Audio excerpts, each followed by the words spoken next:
Hello दोस्तों, welcome you all to my channel IQ classes online.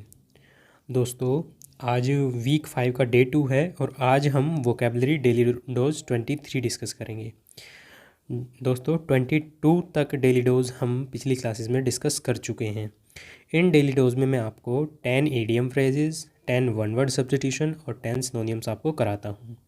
दोस्तों, ये series बहुत ही ज़्यादा इम्पोर्टेंट होने वाली है, कोई भी SSC एग्ज़ाम हो या कोई भी ऐसा एग्ज़ाम जिसमें इंग्लिश पूछी जाती है। तो दोस्तों, अगर आप चैनल पर नए हैं तो चैनल को प्लीज़ सब्सक्राइब कर लीजिए और बेल आइकन को भी प्रेस कर लीजिए। ओके दोस्तों, और अगर आप दोस्तों आपने अभी तक मेरे साथ जुड़े हुए हैं, आपने पिछली 22-23 जो ये डेली डोज हैं ये आपने लिए हैं, तो आपको खुद महसूस हो रहा होगा कि आपको कितनी वोकेबलरी आने लगी है। और दोस्तों, अगर आपको ये सब वोकेबलरी आती हैं तो ये इन्हें आप रिवीजन के तौर पर लीजिए। वैसे भी दोस्तों, मैं इसी क्लास में आपको एक बार सारे रिवीजन करा देता हूँ और फिर वीकली रिवीजन आपको संडे में भी कराता हूँ, क्योंकि रिवीजन ही एक ऐसी चीज़ है जो इस दुनिया में किसी भी चीज़ को याद रखने के लिए, लंबे समय तक याद रखने के लिए इम्पोर्टेंट है। ओके दोस्तों, तो चलिए दोस्तों, बिना देरी किए शुरू कर लेते हैं आज की क्लास। दोस्तों, आज ईडियम फ्रेजेस में हमारा जो पहला ईडियम है वो है ओपन बुक। दोस्तों, ओपन बुक आपने सुना होगा कि ये तो बिल्कुल खुली किताब है। ओपन बुक मतलब खुली किताब। One about whom it is say it is easy to know everything, मतलब जिसके बारे में जानना बहुत ही आसानी से जाना जा सकता है। ठीक है, जो बिल्कुल सरल स्वभाव का है वो होता है ओपन बुक। ठीक है, जिसमें कोई प्रपंच नहीं है। ठीक है, तो इस तरह का जो आदमी होता है वो कैसा होता है? ओपन बुक होता है, खुली किताब होता है। ठीक है, याद रहेगा दोस्तों। चलिए नेक्स्ट हम देख लेते हैं ओवर हेड्स एंड ईयर। दोस्तों, ओवर हेड एंड ईयर, देखिए हेड कानों के साथ साथ हेड तक भी पानी पहुंच गया, यानी कि कम्प्लीटली। आप याद रखिए कि आप पानी में हैं, तो पानी में अब जब आप तैरने गए हैं तो वहाँ पहले तो कानों तक पानी पहुँचा और फिर सिर तक भी पहुँच गया। जब आपके सिर तक पानी पहुँचेगा तो आप कम्प्लीटली डूब जाएंगे, पूरे डूब जाएंगे। तो दोस्तों वही है, उसी से आप याद रख सकते हैं कि कम्प्लीटली या पूर्णतः। ओवर हेड एंड ईयर यानी कि पानी जो है वो सर से ऊपर उतर चुका है, तो वो क्या हो जाएगा, मतलब आप डूब जाएंगे, वो कम्प्लीटली डूब जाएंगे। हालांकि जो पानी सर से ऊपर उतर चुका है, इसका मतलब हिंदी ये मुहावरा है, हिंदी कहावत है, इसका दूसरा मतलब होता है। ठीक है, लेकिन आप यहाँ याद रखने के लिए इसे रिलेट कर सकते हैं।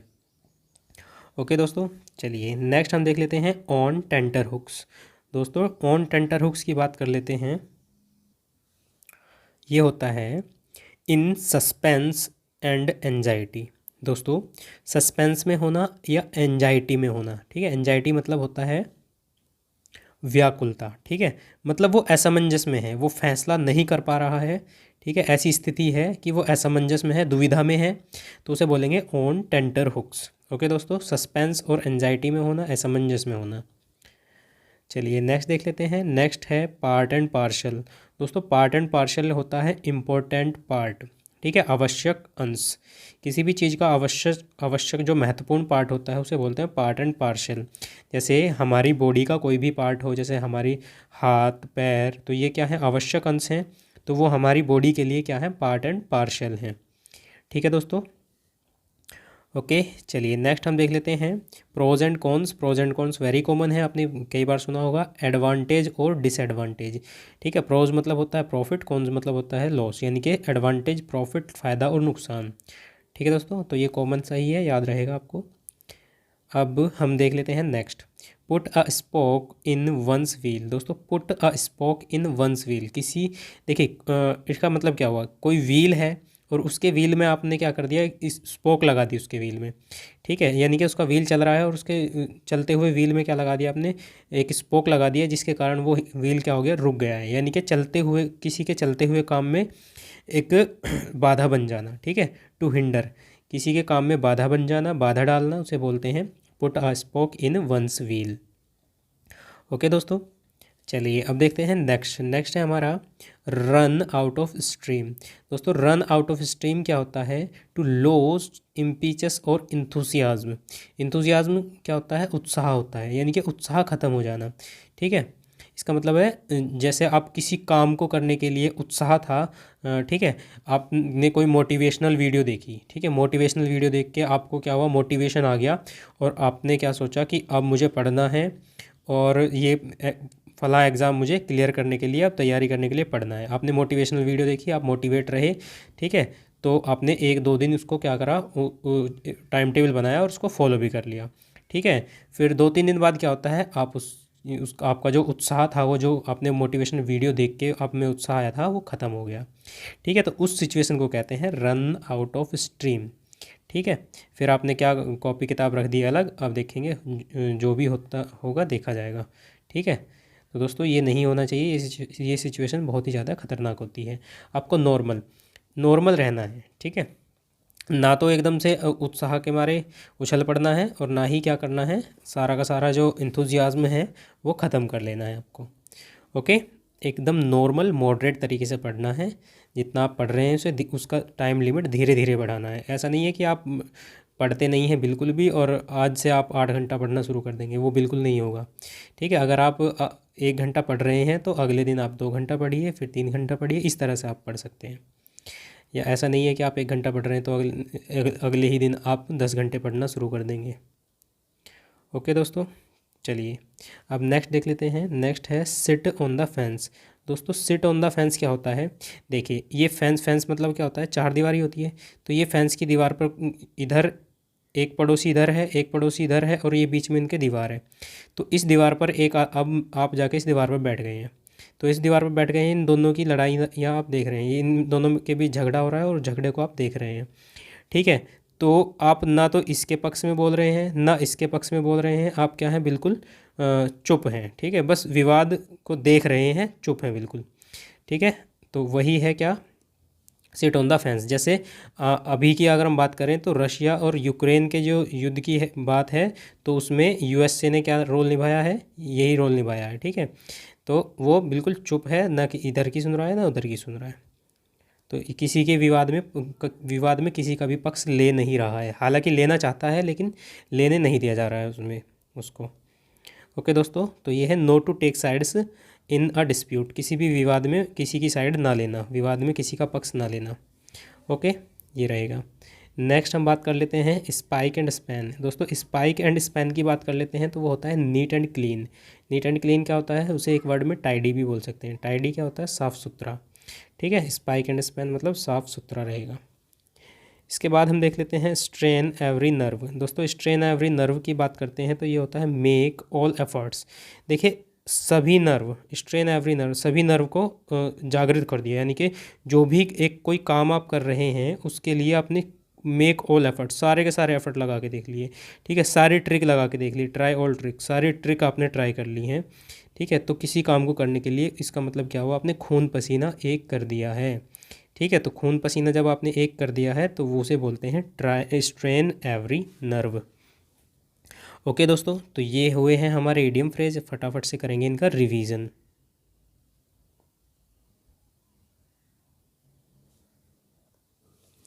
तो दोस्तों ओपन बुक होता है one about whom it is easy to know everything, यानी कि जिसके बारे में सब कुछ जानना बहुत ही आसान हो, खुली किताब है, वो बिल्कुल सरल आदमी है। ओके दोस्तों, नेक्स्ट है ओवर हेड एंड ईयर्स, यानी कि कान और सर के ऊपर, यानी कि कम्प्लीटली पूर्णतः। ऑन टेंटर हुक की बात करते हैं तो इन सस्पेंस एंड एंजाइटी, यानी कि असमंजस में होना, दुविधा में होना। पार्ट एंड पार्शियल की बात कर लेते हैं तो पार्ट एंड पार्शियल होता है इम्पोर्टेंट पार्ट। इम्पोर्टेंट पार्ट आवश्यक अंश या आवश्यक अंग भी बोल सकते हैं। प्रोज एंड कॉन्स की बात कर लेते हैं तो एडवांटेज एंड डिसएडवांटेज, फ़ायदा और नुकसान, नफ़ा नुकसान बोलेंगे। Put a spoke in one's wheel. दोस्तों किसी के व्हील में स्पोक अड़ा देना, यानी कि उसके काम में बाधा डालना, ठीक है, टू हिंडर, बाधा डालना। Run out of steam, run out of steam होता है टू लूज इम्पीचस और इंथुजियाज्म, उत्साह ख़त्म हो जाना। सिट ऑन द फेंस, दोस्तों ये होता है not to take side in a dispute, dispute में किसी की भी साइड ना लेना, विवाद में किसी का पक्ष ना लेना। स्पाइक एंड स्पैन होता है दोस्तों नीट एंड क्लीन, यानी कि टाइडी या साफ़ सुथरा। और स्ट्रेन एवरी नर्व होता है मेक ऑल एफर्ट या ट्राई ऑल ट्रिक्स, खून पसीना एक कर देना। ओके दोस्तों, तो ये हो गए हैं इडियम फ्रेजेस। नेक्स्ट सेक्शन पे आते हैं, ये हमारा वन वर्ड सब्स्टिट्यूशन का है। तो दोस्तों फर्स्ट OWS हमारा है one who eats both vegetables and meat. दोस्तों ये कई बार मैं बता चुका हूँ, जो वेजिटेबल्स और मीट दोनों खाता है उसे बोलते हैं ओमनीवोरस। ठीक है, ओमनी रूट वर्ड है जिसका मतलब होता है सब तरह का। ठीक है, तो ओमनीवोरस मतलब सर्वभक्षी। हर्बीवोरस वनस्पति या वेजिटेबल्स खाता है, और अगर हम कार्निवोरस की बात करते हैं तो वो मीट खाता है केवल। ओके, नेक्स्ट देख लेते हैं। Story told to illustrate a moral or spiritual truth, यानी कि एक ऐसी स्टोरी जो मोरल और स्पिरिचुअल ट्रूथ यानी कि सत्य की तरफ इशारा करती है। ठीक है, तो उसे बोलते हैं पैरेबल। ठीक है, पैरेबल या नीति कथा, नीति कथा बोलते हैं। ठीक है, जैसे आपने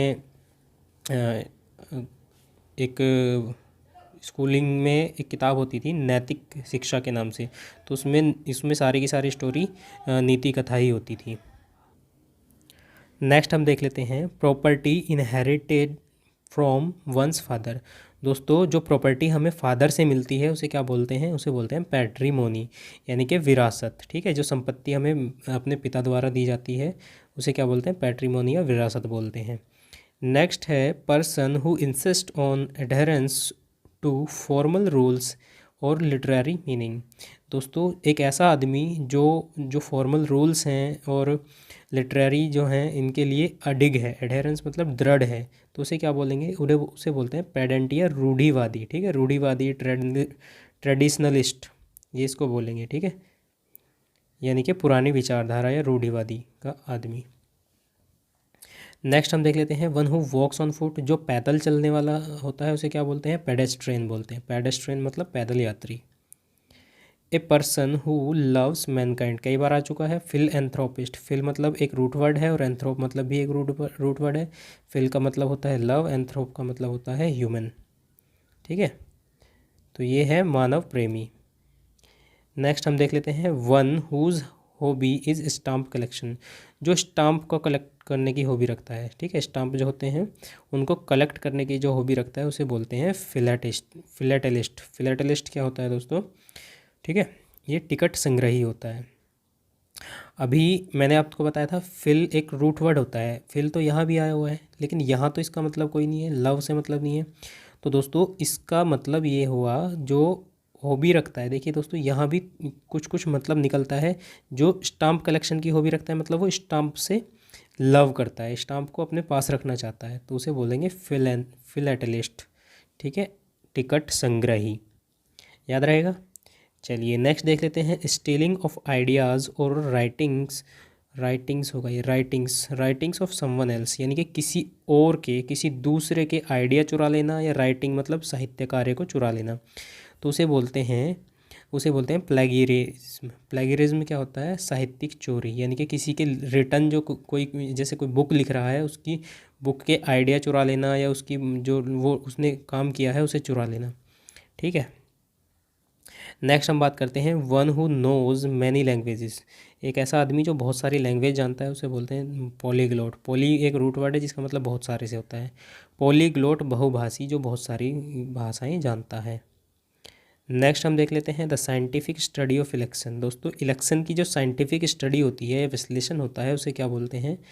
उसे बोलते हैं शिपोलॉजी। दोस्तों पी साइलेंट रहेगा यहाँ, शिपोलॉजी। शिपोलॉजी क्या होता है? चुनाव विश्लेषण। ओके दोस्तों, तो ये हमारा वन वर्ड सब्स्टिट्यूशन हुए हैं। एक बार फिर से कर लेते हैं रिवीजन इनका। One who eats both vegetable and meats, ये होता है ओमनीवोरस, सर्वभक्षी बोलेंगे। Story told to illustrate a moral or spiritual truth, ये पैरेबल होता है, नीति कथा। और इसके बाद हम देखते हैं property inherited from once father, पिता से मिली संपत्ति को पैट्रीमोनी या विरासत बोलते हैं। Person who insist on adherence to formal rules और लिटरेरी मीनिंग, ठीक है, उसे बोलते हैं पेडेंट या रूढ़िवादी। ठीक है, या ट्रेडिशनलिस्ट भी बोलते हैं, जो अपने पुराने विचारों पर अडिग रहता है। One who walks on foot, जो पैदल चलते हैं उन्हें पैदल यात्री या पेडेस्ट्रियन बोलते हैं। ठीक है, a person who loves mankind philanthropist होता है, और मिसएंथ्रोपिस्ट इसका अपोजिट होता है, जो मानव द्वेषी होता है, मानव से हेट करता है। वन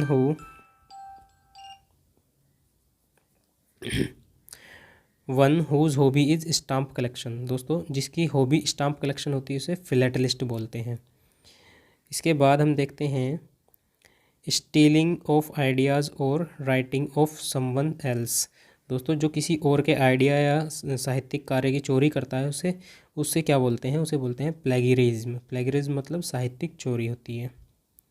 नेक्स्ट हम देख लेते हैं one who nose many languages, जो बहुत सारी भाषाएं जानता है पॉलीग्लोट उसको बोलते हैं, ठीक है, बहुभाषी। अब नेक्स्ट देख लेते हैं the scientific study of election, ये होता है सेपोलॉजी। सेपोलॉजी मतलब चुनाव विश्लेषण। ओके दोस्तों, तो ये हो गए हैं हमारे वन वर्ड सब्स्टिट्यूशन। अब आ जाते हैं हम सिनोनियम्स पे। सिनोनियम्स की बात कर लेते हैं। तो पहला सिनोनियम हमारा है इंडेलिबल। दोस्तों इंडेलिबल क्या होता है? इंडेलिबल होता है एमिट, ठीक है, जो मिटाया ना जा सके। इन इरेजेबल, इरेज क्या होता है? मिटा देना। इन इरेजेबल मतलब जो मिटाया ना जा सके, इन इरेजेबल, ठीक है। यहाँ हम इसे अगर मिलते जुलते वर्ड की बात करते हैं तो इमोर्टल भी यूज़ कर सकते हैं। देखिए इमोर्टल मतलब वैसे तो होता है अमर, ठीक है, जो कभी ना मरे, जिसे मारा ना जा सके। देखिए दोस्तों मरना एक तरह से मिटना ही होता है, तो वो भी यहाँ सेंस मैच कर सकता है अगर ऑप्शन में दिया हो तो। ओके, तो यहाँ इमोर्टल भी हम लगा सकते हैं। नेक्स्ट हम देख लेते हैं इलेजिबल। दोस्तों इलेजिबल क्या होता है? अपठनीय, ठीक है, इनकॉम्प्रिहेंसिव। और लेजिबल क्या होता है? लेजिबल होता है, पढ़ा दिया है मैंने, लेजिबल, लेजिबल होता है पढ़ने योग्य, पढ़ने योग्य जिसे पढ़ा जा सके, इसका अपोजिट है। चलिए नेक्स्ट हम देख लेते हैं ट्रम्प। ट्रम्प क्या होता है दोस्तों? ट्रम्प होता है विजय उल्लास। विजय उल्लास मतलब अपनी विजय का डंका बजाना। रिजॉइस, रिजॉइस मतलब आनंद लेना विजय का, ठीक है, जीत का आनंद। डेबियस की बात कर लेते हैं दोस्तों। डेबियस होता है संदिग्ध, ठीक है, जिस पर कोई शक हो हमें, संदिग्ध, डेबियस। सस्पेक्टेड या सस्पीसियस बोलेंगे इसको। एंटाइस की बात कर लेते हैं दोस्तों। एंटाइस होता है, एंटाइसमेंट सुना होगा आपने, एंटाइसमेंट या एंटाइस, उसका मतलब होता है लुभाना, फुसलाना लोगों को। तो फैटल हम यहाँ बोल सकते हैं, एक मिनट, ये यहाँ मिसप्रिंट है, हाँ ये सही रहेगा दोस्तों, ये मैंने सही कर दिया है यहाँ। तो इंटाइस होता है इंट्रैप, बहलाना या किसी को बहलाना, फुसलाना, लुभाना। इंट्रैप मतलब जाल में फंसाना, ठीक है। कैजुअल भी हो सकता है क्योंकि फ्लैटरिंग करने कर अगर कोई चापलूसी करता है तो उसे अपने जाल में फंसाना चाहता है। इंटाइसमेंट या इनविजल, दोस्तों ये सारे के सारे वर्ड इंटाइस के लिए हम यूज़ कर सकते हैं, ठीक है। मतलब होता है बहलाना, फुसलाना, लुभाना। नेक्स्ट हम देख लेते हैं इनरेज। इनरेज क्या होता है दोस्तों? इनरेज होता है क्रोधित करना, ठीक है, क्रोधित करना, किसी को गुस्सा दिलाना। इन्फ्यूरिएट, फ्यूरिएट का मतलब होता है देखिए गुस्सा दिलाना। इरिटेट करना, अगर हम किसी को इरिटेट करते हैं तो उसे गुस्सा आता है, तो वही वो भी हो जाएगा एक तरह से। नेक्स्ट हम देख लेते हैं ड्रैग। ड्रैग मीन्स होता है खींचना, ठीक है, ड्रैग मीन्स खींचना होता है। पुल, पुल मीन्स खींचना होता है। होल भी कर सकते हैं, HAWL, होल, होल मीन्स भी होता है खींचना या ढोना। हालांकि होल जो होता है, होल सामान ढोने के लिए यूज़ किया जाता है, सामान ढोना, ठीक है, सामान ढोना या खींचना, उसके लिए होल यूज़ करते हैं। चलिए नेक्स्ट देख लेते हैं इनगल्फ। इनगल्फ का मतलब होता है निगलना, ठीक है, निगलना या हड़प कर जाना, ठीक है, यानी कि कोई ऐसी चीज़ है जिसे अपने कब्जे में कर लेना, निगल लेना, ठीक है, तो वो होता है इनगल्फ या इनक्रोच बोलेंगे इसको, इनक्रैच, ठीक है। नेक्स्ट हम देख लेते हैं एग्जैम्प्ट। एग्जैम्प्ट क्या होता है दोस्तों? एग्जैम्प्ट होता है मुक्त करना, छोड़ना, ठीक है, यानी कि इसे छोड़कर, एग्जाम्पशन होता है ये, इसे छोड़कर और को सब चीज़ों को, यानी कि एग्जाम्पशन या एक्सक्लूड बोलेंगे। एक्सक्लूड भी होता है क्या? किसी चीज़ को छोड़कर। ओके दोस्तों, और ये लास्ट हमारा वर्ड है रैम्पेंट। रैम्पेंट की बात कर लेते हैं। तो रैम्पेंट होता है अत्यधिक, अत्यधिक, ठीक है, अत्यधिक मतलब अनियंत्रित मात्रा में, जब अत्यधिक है तो अनियंत्रित भी बोलेंगे। एक्सेसिव, एक्सेसिव आपने सुना ही होगा, एक्सेसिव एक कॉमन वर्ड है। एक्सेसिव का मतलब होता है बहुत अधिक मात्रा में, ठीक है, ज़रूरत से ज़्यादा, तो उसे रैम्पेंट भी बोलेंगे। ओके दोस्तों, अब फटाफट करते हैं इनका रिवीजन। दोस्तों इंडेलिबल होता है एमिट, इरेजेबल या इमोर्टल वर्ड यूज़ कर सकते हैं। इलेजिबल होता है अपठनीय, ठीक है। इनकॉम्प्रिहेंसिव यूज़ कर सकते हैं, समझ में ना आने लायक, समझ में ना आए। और कॉम्प्रिहेंसिव है जो समझ में आ जाए। और लेजिबल क्या होता है? पढ़ने योग्य। ट्रम्प होता है विजय उल्लास या रिजोइस, आनंद लेना, जीत का आनंद। डेब्यूस होता है संदिग्ध, सस्पेक्टिव या सस्पिशियस। इंटाइस होता है लुभाना, फुसलाना, इंट्रैप करना किसी को, कैजोल करना, इंटाइसमेंट या इनविजिल, ठीक है, ये सारे के सारे वर्ड हम लुभाने के लिए यूज़ करेंगे। इनरेज होता है क्रोधित करना, इन्फ्यूरिएट करना या इरिटेट करना। ड्रैग मीन्स खींचना होता है, पुल मीन्स खींचना होता है, होल मीन्स भी ढोना है, मतलब कि सामान को खींचना है, ढोना। इनगल्फ की बात कर लेते हैं, निगलना या हड़प करना, तो इनक्रैच वर्ड यूज़ कर सकते हैं। एग्जैम्प्ट होता है मुक्त करना या छोड़ना, तो एक्सक्लूड मतलब उसे छोड़कर। रैम्पेंट होता है अत्यधिक या अनियंत्रित, तो एक्सेसिव मात्रा में, एक्सेसिव मतलब बहुत ज़्यादा। ठीक है दोस्तों, तो ये हमने सारे के सारे पोर्शन कवर किए हैं और सबका रिवीजन भी कर लिया है। ओके दोस्तों, क्लास आपको कैसी लगी है कमेंट सेक्शन में ज़रूर बताएं। वीडियो अच्छी लगी है तो वीडियो को लाइक कर दीजिए और अपने दोस्तों के साथ शेयर करना बिल्कुल मत भूलिए। दोस्तों, अगर आप चैनल पर नए हैं तो चैनल को सब्सक्राइब कर लीजिए और बेल आइकन को भी प्रेस कर लीजिए ताकि आने वाली नोटिफिकेशन आपको मिस ना हो बिल्कुल भी। ओके दोस्तों, thanks for watching my video. मिलते हैं नेक्स्ट वीडियो में, तब तक के लिए बाय बाय, टेक केयर।